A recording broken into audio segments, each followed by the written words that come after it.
আজকে আমি তোমাদের সাথে গতকাল যে ডিম ভাপা করেছিলাম বেশ সুন্দর হয়েছিল খেতে, ওটা রেসিপি ওই জন্য শেয়ার করতে এলাম। প্রথমে মশলাটা দুরকম সর্ষে, পোস্ত, লঙ্কা আর টমেটো পেস্ট করে নিয়েছি খুব ভালোভাবে।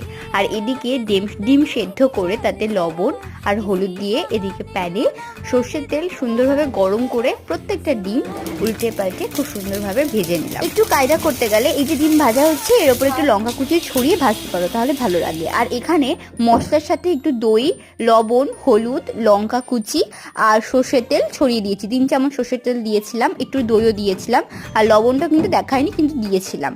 তারপরে টিফিন কড়াতে কলা পাতা বসিয়ে এই ডিমগুলো সাজিয়ে মশলাটা দিয়ে দিলাম পুরোটা ছড়িয়ে। মশলাটা কিন্তু পুরো ডিমের সাথে খুব সুন্দরভাবে মাখিয়ে দিতে হবে। আর সর্ষের তেলের ফ্লেভারটা বেশি চাইলে কিন্তু ওপর থেকে আরো সর্ষের তেল অ্যাড করে দিতে হবে। তারপরে 15 মিনিটের জন্য ভাপালেই রেডি আমাদের ডিম ভাপা। এটা খুব সুন্দর হয়েছিল। এখানেই টাটা, আর ভালো লাগলে আমার চ্যানেলটা সাবস্ক্রাইব করে দিও।